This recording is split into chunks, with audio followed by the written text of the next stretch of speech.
우리 교회에 어비슨 기념관 1층에 김창국 룸이 있습니다. 이 방은 일제강점기인 1922년부터 20년 넘게 우리 양림교회에서 담임 목회를 하셨던 김창국 목사님을 기념하기 위한 방입니다. 김창국 목사님은 호남 최초의 세례교인이세요. 전라남북도 다 합쳐서 처음으로 세례를 받은 분이 김창국 목사님이십니다. 전주에 레이놀즈 선교사님이 설립한 전주 신흥학교가 있습니다. 첫 번째 졸업생입니다. 레이놀즈 선교사님이 사택에서, 유진벨 선교사님도 사택에서 스피아 여자애들, 숭일학교 애들 가르쳤잖아요. 똑같아요. 레이놀즈 선교사님이 사택에서 학생, 신흥학교 학생 한 명을 가르치는데 그게 누구냐면 김창국 목사님이세요. 김창국 학생 한 명이 레이놀즈 선교사님 사택에서 교육을 받으면서 신흥학교가 시작이 됩니다. 선교사님들의 후원으로 목회자가 된 김창국 목사님은 1917년에 전북노예에서 파송을 받아서 선교사로 제주도로 갑니다. 제주도로 가서 제주 성례교회 담임 목회를 하시는데 3.1 운동이 일어난 1919년 조선 독립 희생회라고 하는 이 회가 있었어요. 그 당시에 조선 독립 희생회, 이 회로부터 독립군을 위한 군자금을 모금해달라는 요청을 받게 됩니다. 자, 독립군 군자금 모금해줘야 돼요, 말아야 돼요? 여러분, 구제헌금이나 구호헌금이 아닌 독립군을 위한 군자금을 교회에서 모집해 줘야 될까 말아야 될까, 이게 쉬운 일이 아니에요. 우리가 얼른 생각하기에 애국심이 있으면 모집해 주면 되지 뭐, 이렇게 생각하지만 그거는 그냥 각자 개인의 생각이고요. 저는 제가 담임 목회를 하고 있기 때문에 담임 목사였던, 제주 성례교회 담임 목사였던 김창국 목사님을 제가 만나본 적이 없지만 굉장히 고민을 많이 하셨을 것 같아요. 모금을 안 해주면 친일파가 되는 거고요. 모금을 해줘. 그러면 당시가 3.1 운동이 일어난 해잖아요. 3.1 운동이 3월 달에 일어났어요. 근데 지금 5월 달에 군자금 모금해 달래요. 그러면 일본 경찰의 탄압이 아주 거셌던 시기이기 때문에 독립군을 지원하는 일이 아주 위험한 일입니다. 담임 목사가 모금합사라고 하면 내가 우리 양림교회에서 모금하면 모금할 거예요, 안 할 거예요? 엄청나게 많은 분들이 모금에 참여하게 될 거예요. 만일 그렇게 많은 성도가 모금에 참여했는데 나중에 이 일이 일본 경찰에게 발각이 돼요. 그럼 어떻게 될 거예요? 많은 피해를 겪게 될 겁니다. 교회 공동체가 어려워질 거란 말이에요. 근데 실제적으로 제주도민이 4,500명이 모금에 참여했는데 그중에 기독교인이 1,000명이었어요. 그 1,000명의 기독교인을 모금은 누가 한 거예요? 김창국 목사님의 영향력이 굉장히 컸던 거예요. 그리고 교회 공동체에 속한 성도들 생각이, 여기 계신 분들 생각도요, 개인 물어보잖아요. 모금합시다 파와 모금하지 맙시다 파가 나뉘어진단 말이에요. 그건 헌금도 아닌데 왜 교회에서 그걸 모금하냐. 그냥 밖에서 모금하도록, 거기에 참여하도록 합시다, 이런 의견 나온단 말이에요. 김창국 목사님은 깊은 숙고 끝에 군자금을 모금하기로 결정합니다. 그리고 1만 원을 모금해서 독립군에게 전달합니다. 당시 80kg 쌀 한 가마니가 4원입니다. 1만 원이면 2,500포예요. 80kg. 지금 80kg 쌀 한 가마가 얼마냐면 어제 제가 인터넷 들어가 보니까 한 22만 원 가요. 이게 20만 원 잡으면요, 그게 5억 원이라 되는 큰 돈을 모금해서 독립군에게 줬어요. 그러나 얼마 지나지 않아 이 일이 일본 경찰에게 발각됩니다. 여러 성도와 함께 우리 김창국 목사님 잡혀갔어요. 함께 사역했던 조봉호 전도사님이란 분이 있는데 이분은 옥에서 옥사하십니다. 김창국 선교사님은 재판을 받고 2년 6개월 동안 집행유예 이렇게 풀려나요. 그렇지만 이제 문제가 있어요. 계속 일본 경찰이 계속 주시하고 있어. 방해를 해, 목회. 그래서 목회가 크게 약화가 됩니다. 그래서 오신 곳이 어디예요? 우리 광주 양림교회로 그때 오신 거예요. 그 일이 있고 난 후에 우리 양림교회 오셨습니다. 아마 김 목사님은 이런 결과를 예측했을 겁니다. 예측할 수밖에 없죠. 그렇지만 이를 각오하고 독립군 후원 자금을 모금하기로 결정한 겁니다. 그렇게 자기 손해, 자기 희생, 고난을 각오하고 이를 실천에 옮겼기 때문에 제주 도민들은요, 조봉호 전도사님, 김창국 목사님을 독립의 운동에 앞장서서 나라를 사랑한 것을 실천한 그런 훌륭한 지도자로 지금도 기억하고 있습니다. 오늘 본문 말씀인 느헤미야서에는 나라 사랑을 실천한 느헤미야에 관한 이야기가 기록되어 있습니다.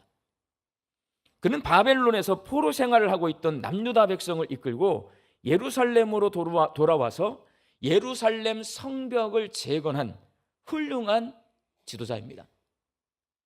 느헤미야는 예루살렘에서 바벨론의 포로로 잡혀온 부모님에게서 태어났어요. 그러니까 남유다 이스라엘 땅에서 태어나서 바벨론으로 끌려간 사람이 아니라 바벨론으로 끌려간 부모님에게서 거기서 태어났어요. 우리나라로 보면 교포 2세인 겁니다. 교포 2세. 그가 바벨론에서 사는 동안 바벨론이라고 하는 나라가 망해버려요. 페르시아에게 망합니다. 느헤미야는 페르시아 아닥사스다 왕의 술관원이 되었습니다. 술관원은 말 그대로 왕에게 술 따라주는 사람이에요. 근데 여러분, 옛날에 사극을 보면 항상 궁궐에는 무슨 위험이 있어요? 독살의 위험이 있어요. 그래서 왕에게 아무나 술을 따라줄 수가 없습니다. 왕이 절대적으로 신뢰하는 사람이 왕에게 술을 따라줄 수 있었고, 술 마셔요. 그러면 혼자 술 마셔요? 술을 따라주는 사람하고 이야기를 할 거 아니에요. 이야기를 하면서 국정에 대해서 논했어요. 그래서 이 술관원이라고 하는 직책은 뭐냐? 왕과 함께 술을 마시면서요, 국정을 논하는 굉장히 높은 직급에 있는 공무원이었어요. 느헤미야는 포로로 잡혀온 남유다 사람이지만, 그러니까 이방 사람인 거예요. 외국인이에요. 그렇지만 페르시아 왕에게 신뢰를 얻어서 술관원이라고 하는 상당히 높은 직급에 오른 그러한 사람입니다. 그런데 그렇게 성공한 느헤미야가 거기까지 올라가려면 굉장히 많은 노력을 했을 거예요. 우여곡절이 많았을 거예요. 그 자리를 포기하고 예루살렘으로 가는 거 쉬울까요? 어려울까요? 쉽지 않습니다, 여러분. 제가 지난주에 청년부한테 설교했어요. 하나님이 여기 광주에 살고 있는 우리 청년들한테 너 가자, 완도로 끌고 가요. 갈 거요 말 거요? 내가 물어봤어요. 느헤미야가 똑같은 거예요, 여러분. 나 광주에서 편안하게 살고 있는데 갑자기 뭐 진도나 완도나 흑산도 이런 데로 끌고 가는 거예요. 그게 예루살렘으로 가는 거란 말이에요. 결코 쉬운 일이 아닙니다. 느헤미야가 살고 있는 곳은 아닥사스다 왕의 궁전입니다. 페르시아의 수산궁, 그 시대의 문명이 가장 발달한 도시입니다. 이에 반해 예루살렘은 전쟁의 상처를 아직 회복하지 못한 채 방치되어 있는 황폐하고 낙후된 시골이에요. 그런데 가서 예루살렘 사람들의 텃세와 방해를 이겨내면서 예루살렘 성벽을 재건하겠다는 결정을 내리는 것은 결코 쉬운 일이 아닙니다. 느헤미야가 예루살렘에 가기 위해서는 자기 손해, 자기 희생, 그리고 고난을 감수해야 합니다. 느헤미야는 이 모든 것을 감수하고 예루살렘으로 가서 성벽을 재건하기로 결정했는데, 그가 그런 결정을 내릴 수 있는 이유가 뭘까? 느헤미야서는 알려줘요. 뭐 때문에 그랬냐? 기도 때문에 그래요. 그는 기도합니다. 오늘 본문 말씀이 바로 느헤미야의 기도인 거예요. 느헤미야서 1장 1절에서 11절까지 있거든요. 느헤미야의 기도입니다. 느헤미야서는 이렇게 기도로 시작하고 있는 구약 성경입니다. 느헤미야는 이 기도 때문에 예루살렘에 가서 성벽을 재건하기로 결정할 수가 있었습니다. 그렇다면 자기 손해, 자기 희생, 고난을 감수하고 하나님께서 맡겨주신 사명인 예루살렘 성벽을 재건하기로 결단하게 한 이 느헤미야의 기도는 어떤 기도일까요? 우리 성도님들 기도 많이 하시잖아요. 느헤미야의 기도는 어떤 기도일까? 느헤미야의 기도는요, 종의 기도입니다. 오늘 설교 제목이 뭐예요? 종의 기도. 오늘 본문 6절 말씀을 함께 읽습니다. 이제 종이 주의 종들인 이스라엘 자손을 위하여 주야로 기도하오며 우리 이스라엘 자손이 주께 범죄한 죄들을 자복하오니 주는 귀를 기울이시며 눈을 여시사 종의 기도를 들으시옵소서. 제가 그냥 느헤미야의 기도를 종의 기도라고 하는 게 아니라 느헤미야 자신이 내 기도는 주님, 종의 기도입니다. 여기서 주님은 누구예요? 하나님이시죠.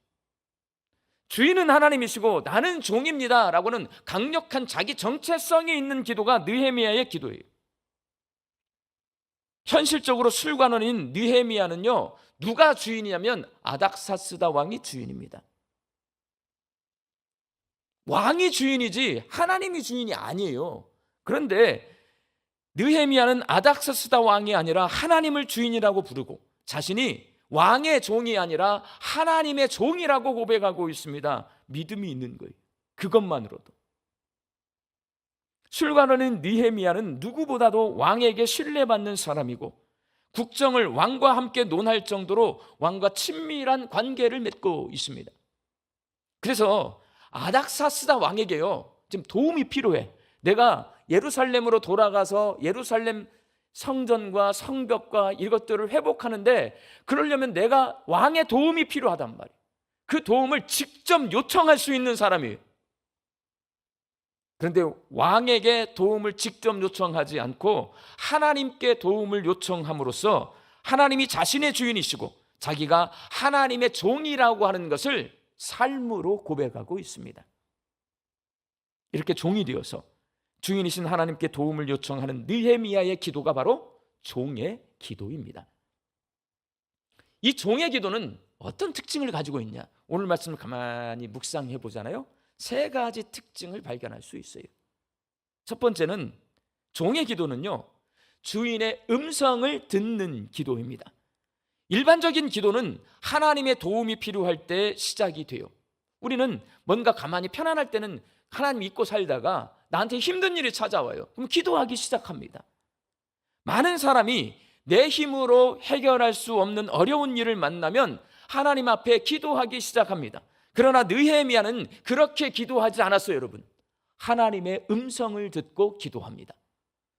느헤미야는 남유다에 다녀온 사람들에게서 예루살렘 사람들의 고생이 아주 심하고 업신여김을 당하고 있고 예루살렘 성은 허물어져 있고 성문들이 불탄 채로 방치되어 있다라는 소리를 듣고 슬피 울면서 기도합니다. 오늘 보면 4절 말씀 함께 읽겠습니다. 내가 이 말을 듣고 앉아서 울고 수일 동안 슬퍼하며 하늘의 하나님 앞에 금식하며 기도하여. 느헤미야는 바벨론에서 태어났어요. 그래서 예루살렘에 가본 적이 없습니다. 저 미국도 다녀오고 교포 2세들, 미국에 살고 있는 교포 2세들 만났어요.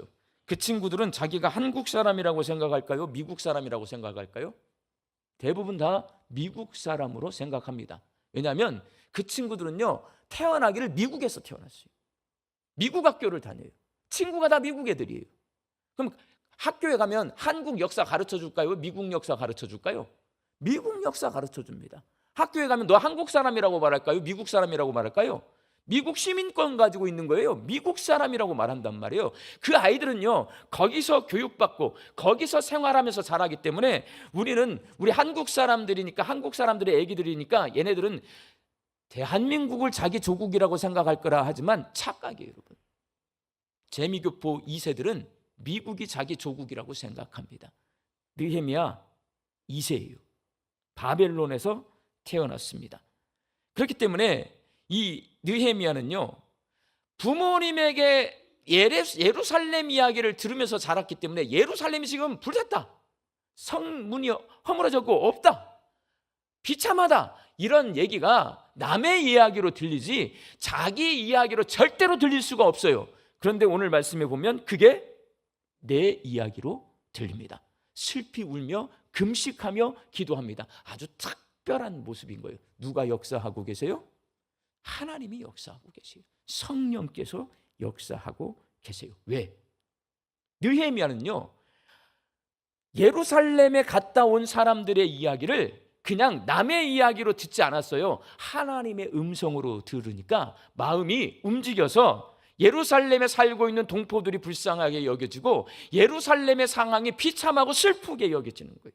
그래서 금식하며 기도하기 시작한 겁니다. 이렇게 종의 기도는 내가 뭔가 어려운 내 문제 때문에 시작하는 게 아니라 하나님의 음성을 듣고 시작하는 거예요. 그리고 종의 기도는 제가 항상 말씀드려요. 주인에게 묻습니다. 물어요. 느헤미야는 먼저 자신과 남유다 백성과 조상들이 지은 죄를 자복하고 회개합니다. 품위가 있어, 기도가. 아이고 하나님, 이거 해주셔야지. 이렇게 기도하는 게 아니라 딱 앉아서 기도를 하는데 먼저 회개를 해요. 하늘에 계신 하나님, 하나님을 부른 다음에요, 그러니까 하나님이 누구신지 찬송한 다음에, 감사한 다음에, 그 다음에 회개합니다. 품격 있는 기도예요. 그리고 하나님의 언약을 지키며 살겠으니 하나님의 종들인 남유다 백성을 기억하여 달라고 부탁한 후에 하나님 앞에 묻습니다. 일반적으로 많은 성도가 기도할 때 하나님께 이렇게 해달라, 저렇게 해달라, 이거 달라, 저거 달라 요구하는 기도를 많이 합니다. 그러나 종의 기도는 주인이신 하나님께 어떻게 해야 할지를 묻습니다. 오늘 보면 11절 말씀 함께 읽겠습니다. 주여 구하오니 귀를 기울이사 종의 기도와 주의 이름을 경외하기를 기뻐하는 종들의 기도를 들으시고 오늘 종이 형통하여 이 사람 앞에서 은혜를 입게 하옵소서. 여러분, 여기에는 하나님 어떻게 할까요? 묻는 이야기가 안 나오잖아요. 물음표가 없어요. 그렇지만 이건 묻고 있는 거예요. 여기서 이 사람은 누구냐? 아닥사스다 왕을 말해요. 술관원인 느헤미야가 아닥사스다 왕에게 직접 도움을 요청할 수 있습니다. 얼마든지 요청할 수 있어요. 누구보다도 도움을 요청할 수 있는 사람이에요. 근데 그가 하나님께 이 사람 앞에서 은혜를 입게 해주세요 라고 부탁을 하는 것은, 하나님, 이 왕을 통해서 예루살렘을 내가 재건할 수 있을 것 같은데 이 왕이 어떻게 나를 도와줄 수 있을까요? 이 왕에게 도움을 받으려면 제가 어떻게 해야 할까요? 라고 묻는 것이 이 사람 앞에서 은혜를 입게 하여 주옵소서요. 자기가 얼마든지 도움 요청할 수 있는 위치에 있는 사람이에요. 왕과 너무나 친밀한 관계가 있는 사람이에요. 날마다 술잔을 기울이면서 함께 대화하는 사람이에요. 그 사람이 왕에게 직접 요구하지 않고 주인이신 하나님께 이 왕에게 내가 은혜를 입게 해 주십시오. 이거는 하나님, 제가 이 왕에게 도움을 받으려면 어떻게 해야 할까요? 라고 묻는 겁니다. 자기 생각, 자기 경험, 자기의 모든 것을 다 내려놓고 주인이신 하나님께 묻고 있어요. 여러분, 종의 기도는 묻는 겁니다. 느헤미야의 물음에 하나님이 응답을 해 주세요. 내일 새벽 기도 때 제가 양림동의 아침 묵상을 통해 말씀드리겠지만 2장이 이제 그 응답인 거예요. 물으니까 하나님이 대답을 해 주십니다. 예루살렘을 방문하고 돌아온 사람들에게 예루살렘의 안타까운 상황에 대한 소식을 들은 후에 느헤미야가요, 그게 하나님의 음성으로 들리니까 너무 마음이 어렵고 슬프니까 안색이 안 좋아집니다. 느헤미야의 얼굴 표정이 어두워졌다는 것을 알아차린 아닥사스다 왕이 느헤미야에게 묻습니다. 너 무슨 일 있냐? 느헤미야가 대답해요. 네, 조국 예루살렘이 이런 상황이랍니다. 내가 그러면 어떻게 도와줄 수 있겠냐? 무슨 도움이 필요하냐? 묻습니다. 그게 느헤미야 2장이에요. 그때야 느헤미야가 아닥사스다 왕에게 도움을 요청합니다. 느헤미야서 2장 4절과 5절 말씀 함께 읽습니다. 내가 곧 하늘의 하나님께 묵도하고 왕에게 이르되 왕이 만일 좋게 여기시고 종이 왕의 목전에서 은혜를 얻었사오면 나를 유다 땅 나의 조상들의 묘실이 있는 성읍에 보내어 그 성을 건축하게 하옵소서. 직접 나 가서 성 건축하고 싶으니까 자재 좀 주고 내가 갈 수 있도록 좀 허락해 주세요. 이렇게 요청할 수 있는데 하나님 앞에 이 왕에게 은혜를 있게 해주세요. 하나님이 아닥사스다 왕을 통해 내가 뭘 도와주랴 이렇게 묻게 만들어요. 그러니까 나를 예루살렘 성으로 보내주시고 그 성을 재건할 수 있도록 조금 도와주십시오. 대답합니다. 이게 느헤미야의 종의 기도의 응답이에요. 느헤미야는 하나님께 물었고 하나님은 아닥사스다 왕을 통해 느헤미야에게 무엇을 원하는지를 물으셔서 무너진 예루살렘 성벽을 재건하게 하셨습니다. 이렇게 종의 기도는 주인에게 묻는 기도입니다. 잘 배워두세요. 잘 배워두세요. 음성을 듣고 하나님의 뜻을 위해 기도하는 거고요. 그 다음에 하나님께 묻는 거예요. 세 번째로 종의 기도는 주인에게 순종하는 기도입니다. 느헤미야는 기도를 통해 하나님께서 자신을 통해 예루살렘 성벽을 재건하고 싶어 한다는 것을 알게 되었습니다.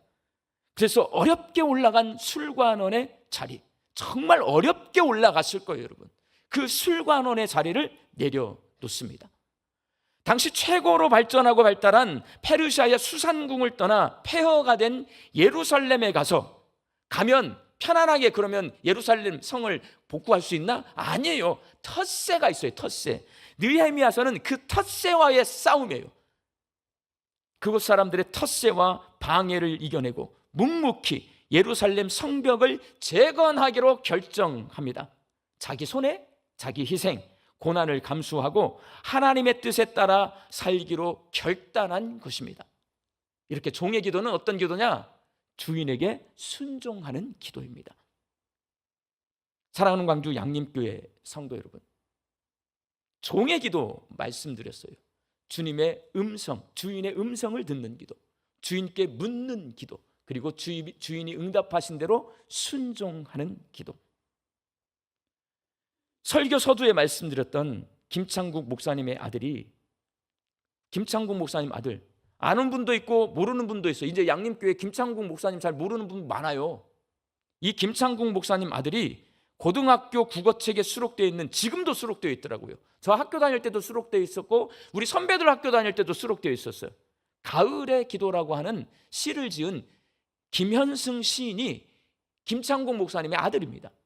김현승 시인이요, 우리 양림교회 청년부였어요. 청년.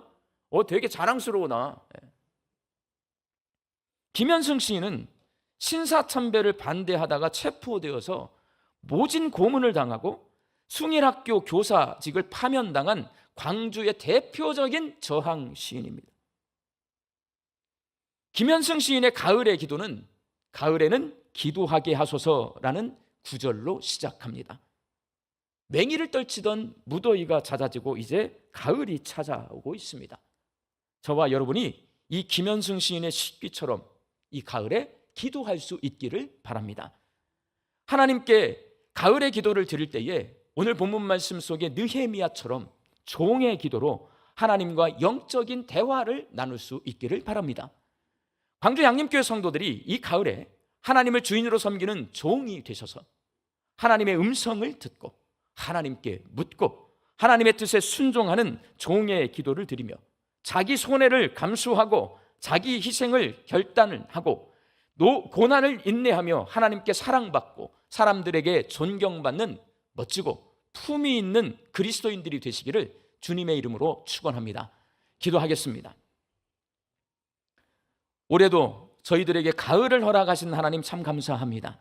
이 가을에 느헤미야처럼 종의 기도로 하나님의 영적인 대화를 나누게 하여 주옵소서.